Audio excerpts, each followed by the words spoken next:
Good morning, everybody. How are you today? Good? How many of you needed the workout room in the hotel this morning just to make it here today? A couple. There was a couple of hands in the back.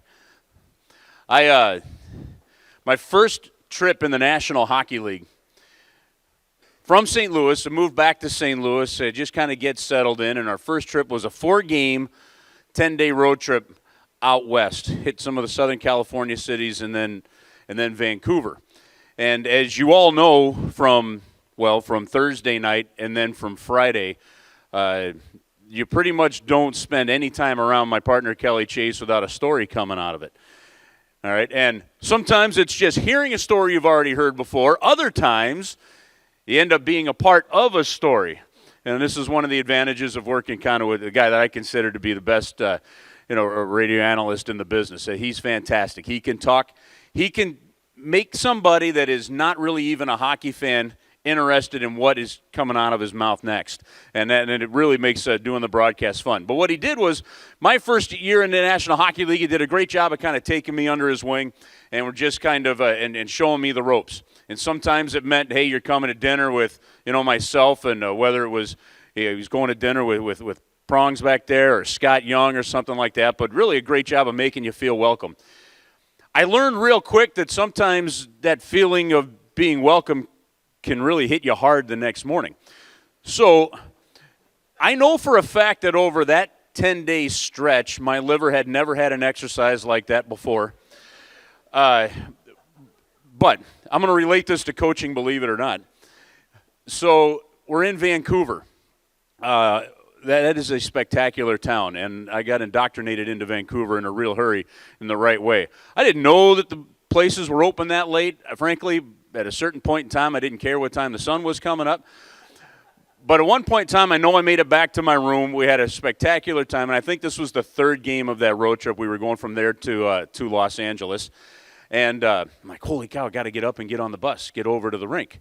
So Joel Quenneville was our head coach at the time, and if you ever get a chance to meet Joel or didn't, he is truly one of the best. He is a people person. You heard me yesterday kind of make the comment of just remember with all the X's and O's, it's still about getting the people we're working with to do it.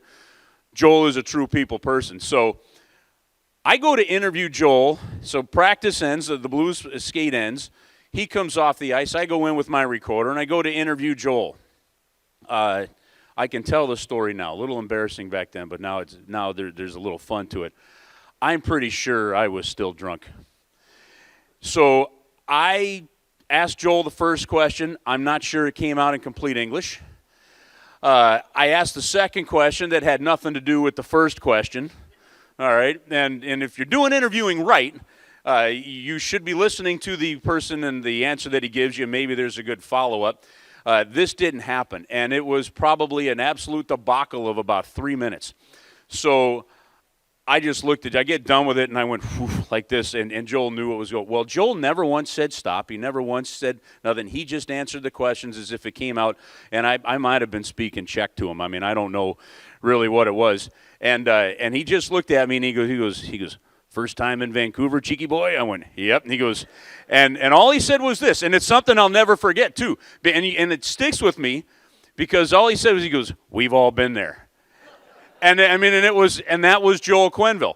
And so then I said, Joel, I appreciate that very much. I got up, walked out, and Chaser said, wow, you're still, I said, well, yeah, I mean, this is a whole different experience altogether. So he goes, all right, back to the hotel, get on the exercise bike, and the hotel we stayed at then had a steam room. Get back on the exercise bike. Then if that doesn't work for 20 minutes, get in the steam room for 20 minutes. I did not know that I could ride the exercise bike for an entire hour or sit in a steam room for an entire hour, but it did. So about 2 hours later, I finally got back at it. But Joel Quenneville was one of the absolute best, and just a quick reminder to me all the time that we've all been there, and so we're going to experience things, and as we grow, let's not forget that the other people coming up behind us have probably been in a similar spot. So I get home from that road trip. We're trailing 4-0 in Los Angeles on the last day of that road trip. We come back to tie, and Chaser and I, we're flat. We're not real good on the air that night. We come back to tie the game 4-4. The next day, the Cardinals were playing the Atlanta Braves in the National League Division Series. I think it might have been one of the first years that the Division Series was in. And a woman from Bud Sports that was working with us on the Blues side says, "Oh, come on, I want to go take you into the broadcast booth at KMOX and introduce you to Jack Buck." I went, "Oh, okay, that's pretty cool." So we go in, and Mr. Buck is standing right there. And Ann says, "Mr. Buck, this is Chris Kerber. He's the new broadcaster for the St. Louis Blues. And they just got back from the road trip last night." Mr. Buck reaches out his hand, and he goes, "Nice to meet you." And I said, "Good to meet you too, sir." And he goes, "I thought they were done last night, and so did you." And you realize, holy crap, this guy was just listening to the hockey game. And he basically just said I sucked. I mean, so that's another lesson I've learned. I don't care. You're down 4-0, 5-0. It's still a 1-0 game or a 1-1 game no matter what, because you never know if one of the greatest broadcasters of all time might be listening and thinks you stink. So, anyhow, take care of your liver, get on the exercise bike, and just always remember somebody's listening. All right, let's get things rolling here. Jim Smith is the president of USA Hockey. Of course, he's been with USA Hockey for over 30 years. He first got involved back in 1985, and so a long distinguished career. He's the 5th president of USA Hockey, a collegiate playing career that also includes playing at University of Illinois, Chicago. So we'll start today off with Mr. Smith.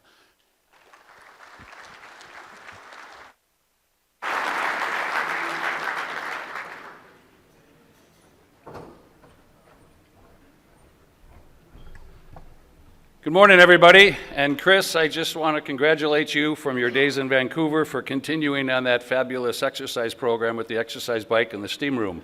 The results are very, very prominent. I'm just saying. And I just met the man yesterday. So I'm happy to be here, guys, to talk to you a little bit, just to welcome you to Sunday morning. I know it's tough to address a crowd when the coaches have a free night on a Saturday. It's not good to be the first speaker, so I'm going to warm you up a little bit for Don Granato, who's going to follow me. I had the opportunity to visit some of the breakout sessions yesterday, and it just reaffirms my belief that we have the best organization in sports in the world. The passion that I saw yesterday, the questions, the dialogue from our instructors and our staff, who are first class, and I happen to know that because I'm involved a little bit with the U.S. Olympic Committee and the different national governing bodies. We are by far have the best staff and the best group of volunteers, and what I saw yesterday, probably the best coaches of all of youth sports. So give yourselves a round of applause. USA Hockey has 3 core values that we kind of encompass everything that we do, from coaching to referees to our parents to volunteers, running organizations. The first is growth, and of course, having fun. The second is to keep the game safe, and the third is skill development. So everything that we do in hockey is kind of encompassed around those 3 things. So how do we measure those 3 to see if we're succeeding and we're building on what we've done in the past? The first is our growth. And as you can see from last year, for those of you who've known, we have almost a 2%, about 1.75 increase in all categories, in adults, in women's, in officiating, which was down for the previous 3 years. In our coaching, we had over 55,000 coaches register last year, 24,000 officials. In the 8 and under category, which is our lifeblood for the future, for the 6th consecutive year, we had over 100,000 players register at 107,000. And how do we do that? Partly because of our help from the National Hockey League with our growth initiative, with 2-on-2 challenge, our welcome back week, which we have NHL players call the players who did not sign up yet for the following year. Our Try Hockey for Free weekends brought in 14,000, a little over 14,000 the first time, and the second one in February about 9,000. We had a girls hockey weekend and a Come Play Hockey program. We also have something new this year with the Growth Industry Fund from the National Hockey League and the National Hockey League Players Association, a substantial amount of money. Every NHL city is going to has committed to bring new players into the game. Their goal is to bring 1,000 new kids, young kids, into the game. That's probably not going to happen right off the first year, but I know that in all 23 U.S. markets, they've had a great start on it. Pat Kelleher and his group are going to bring a lot of kids in that are not traditionally get in. So all of the work that you guys do in your home associations on bringing new kids into the game, this is going to be over and above that. So we're hoping to see some substantial numbers and increase in more kids learning the game. In our disabled area, which I happen to have a little bit of favoritism to, we have several different groups. One is our diversity group, which is in about a little over 24 cities across the United States. For our economically disadvantaged kids, we put hockey programs there for free and let them come and experience the game. As our demographics change over the next 2 decades, what we traditionally have seen in hockey, the traditional people playing hockey, that's going to change. As we get more Spanish Americans and different ethnic groups coming in, we have to find new ways to get those people into the game. Our special hockey program is for people with cognitive disabilities, and that program has been growing substantially, and some of you may have seen it in your local programs. Our Deaf Hard of Hearing program, we participate in the Deaf Olympics, and we have that program every year in Chicago, and that's a cool program to see if you've ever seen it. It's probably one of the purest forms of hockey you've ever seen. If you've ever walked into a deaf hockey game, they're not allowed to talk. The coaches, the players, the referees.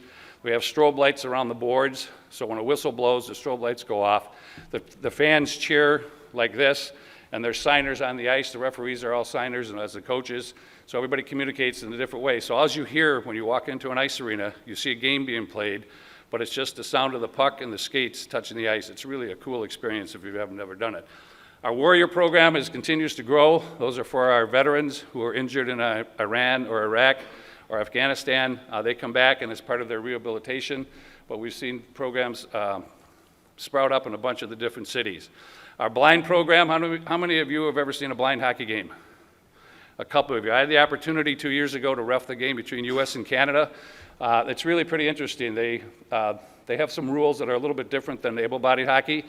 One is the most blind player has to be the goaltender. I actually had to walk the goaltenders out to the net. And the next blind were the defensemen, and then the next blind are the forwards. And you have to be legally blind to play the game. But the goaltenders, amazingly, you play with a puck, it's probably about that round, and it's a canister filled with ball bearings. So they have the best perception to hear the shot.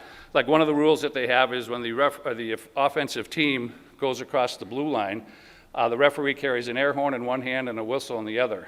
The air horn is not to shut the coaches up. The air horn is to, as the players have to make a pass before they can take a shot once they go into the offensive zone. So he blows the air horn, and that alerts everybody that a shot will be forthcoming. So if you have the opportunity to watch a blind hockey game, it's pretty cool. Our sled program, I think Dan talked a little bit about on Thursday night. You had a couple players up here. I think Josh and Steve were here from the St. Louis area. In 1998, we had the Olympics in Nagano, Japan. The U.S. did not have a team. We had some guys out on the East Coast who were just practicing out of the garage and stuff, so Japan wanted the U.S. to participate in the Paralympics because it was relatively new. So they sent a check for $25,000, and this group of players went over there, finished dead last, lost every game by 8 to 10 goals. Came back in Salt Lake City in 2002 as the host city, seeded 8th, thought we weren't going to win. We ended up winning the gold medal. They actually had more people in the stands at the gold medal game for the Paralympics for the sled game than they did for the championship game for the gold medal for the able-bodied hockey. 2006, we went to Torino, and I will say this because I was there. We were one referee call away from being in the gold medal game. Until this day, I'll fight that call that the referee made. We should have been in the gold medal game. 2010 in Vancouver, we won the gold, and as you know, we just won the gold in Sochi in 2014. We hope to do the same in 2018. So all of these things are how we measure our growth. And I'm going the wrong way here on my clicker. The next area is safety. How do we keep the game safe? It's a little harder to measure, but we've taken some steps that we hope will kind of keep the game a little bit safer. We've named a chief medical officer in Dr. Mike Stewart out of the Mayo Clinic. We've hired a full-time player safety manager in Kevin Marigucci, who works daily, every day when he gets up to keep the game safe. On Safe Sport, we've had 132,000 people since that program just started go through it. 76,000 coaches, 25,000 referees, and 31,000 volunteers. We have had more people in ice hockey through USA Hockey go through the Safe Sport program than all other national governing bodies combined. So that says a lot for how everybody's kind of accepted it. We've instituted our concussion management and protocol program, and we've done that because, as you know, what's happened in football, and to some extent what's happening with the National Hockey League, had some lawsuits to try to keep the game safer. As you know, USA Hockey Football is down in their membership about 70 to 75% in their youth membership, and we're taking steps to kind of eliminate that. We do that, how do we do that? We do that by rule changes to try to make the game safer. We work with HEC, our Hockey Equipment Certification Council, for equipment to see if we can get the equipment a little bit safer. So we're continually trying to do that. On skill development, how do we measure that? As you know, 8 years ago, we started a program called the American Development Model. We no longer have our society, or at least in hockey, as a trophy-based mentality. Rather, we have a skill-based mentality. Our American Development Model has helped do that. It's been pretty worldwide accepted. We have a couple of pockets in the country that kind of haven't fully embraced it yet, but we think they will do that because of the age-appropriate training methods. And that's, you know, as you've been talking about this week, everything kind of is geared around that. That's why we've broken up the different classrooms into different sessions, because of puck touches, small area games, and those types of things. So this is how we measure the growth, the safety, but how do we measure skill development? One of the ways is how we finish on the podium. Years ago, it used to be we even budgeted this way to finish, you know, fifth through eighth place. Now we expect to be on the podium on every competition that we have. This year, for the second time in our history, we had a medal in 6 out of 7 competitions. The Women's Four Nation Cup, the World Juniors, the World Women's Under 18, the gold medal at the Four Nations and also the Pan-Pacific, the bronze medal at the Under 18, and we just missed it in the World Championships for the men. Not bad, 6 out of 7. And in the National Hockey League in the draft, as you all know, we had 55 Americans drafted in the draft, another record. We had 9 from the National Team Development Program, 21 overall. Patrick Kane, an American, won three trophies this year, first time in history. The MVP, the Players MVP, and the scoring. The USHL, which is our Tier 1 program, which is far and above one of the best junior programs in the world, had more draft picks than any other league in the world, more than Canada's junior programs. How do we keep this and continue it? Club excellence. To me, I think this is the biggest thing to come into USA Hockey since the ADM.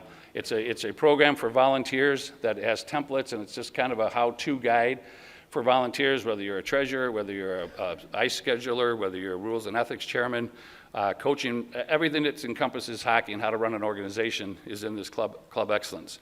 Technology, as you know, Generation Z are people born 1995 or after. So today they're 21 years of age. The next 2 decades, those are going to be our parents, and they communicate differently than we communicate. I see Don has a laptop here. 5 years from now, this is going to be obsolete. Everybody uses their phone. They talk differently. The attention span of a Generation Z is 8 seconds. So if you don't talk to them in bullet points, if you try to put a paragraph together or a newsletter, chances are they're not going to read it. So we as coaches have to do the same thing. We have to find better ways to teach so that we're getting through to the players. These things will be coming down the line. We had Cameron here the other day. I think he's got some ideas how we're going to do that. Flex Hockey is a new program established by our youth council. It kind of gives a player that at the older age level, maybe Bantam midget, who just doesn't want to, has other things going on, whether it's a job or school or girlfriends or activities, doesn't want that huge commitment of a travel team. So we created Flex Hockey, which Minnesota's been pretty successful at, just for a kid who wants to go play once a week. We've relaxed the rules, we've relaxed the requirements for coaches. Maybe only need 1 referee out there to consider it a game. They play once a week. Maybe they have 1 practice a year, but it's mostly games, but it's just to go out and have some fun, and we think we can retain a lot of the players. You've heard some words around here this week about the goaltending program that we started with the snap-on equipment. We've hired our ADM goalie instructor in Phil Ossier, which is another new thing. Our Plymouth, Michigan facility, where we purchased the rink in Plymouth, Michigan, is going to allow us to do a lot of different things, not only from an educational standpoint with our coaching program and referees, but also to bring some world-class events to there. Our coaches, 77% of players remember their coaches more than their teachers when they get older. Who would agree with that statement? Raise your hand. I made that up. Peter Lafiolette yesterday said that he had an assistant coach, so I added that slide today and I just made up that number. But I believe it's true. So if you guys want to go home and make up some numbers, I figured if an NHL coach can do it, hell, I can do it, 77%. In fact, I'll change that to 83% for all I care. But the point is, I think they do remember coaches more than teachers and other adults in their lives because you guys make such a positive influence on them. You're a part of their success. So I just want to leave you with a little thought. I'm a firm believer that there is not one player that's ever walked onto a national team, a college team or an NHL team as a walk-on that's never played hockey before. Every one of those people that have tried out for one of our teams or the National Hockey League started someplace. Some coach, somewhere, sometime, started that kid out on a chair, or went out to the ice rink at 8 in the morning, or talked to that mite player and instilled with him a passion for the game, and didn't yell at him, but wanted him to come back the next day. And it's the same thing for the person that's out there, the mom that's raising funds so you can buy ice time or buy uniforms, or the guy that sits in a room on a Wednesday night as a Rules and Ethics Committee chairperson or whatever, and serves on a committee to work with his local association, or the ice scheduler, or the referees that donate some of their time, or whoever it might be in hockey. That player that reached that level had an army or a community behind him to reach the level that he did. So as we develop our core values of growth and fun and safety and skill development by providing opportunities and the structure for letting players be the best they can be, I want each one of you in this room to take away with you today that you were part of that success. So every time we win a medal and you get a news bulletin that we won the gold medal at the World Under 18, whether or not you may have coached that kid somewhere, or you may not have, you contributed in some way to making that a success. And from that, and from USA Hockey, I thank you. So I hope you guys have a great rest of the day, and I hope you have a very successful season. Thank you very much.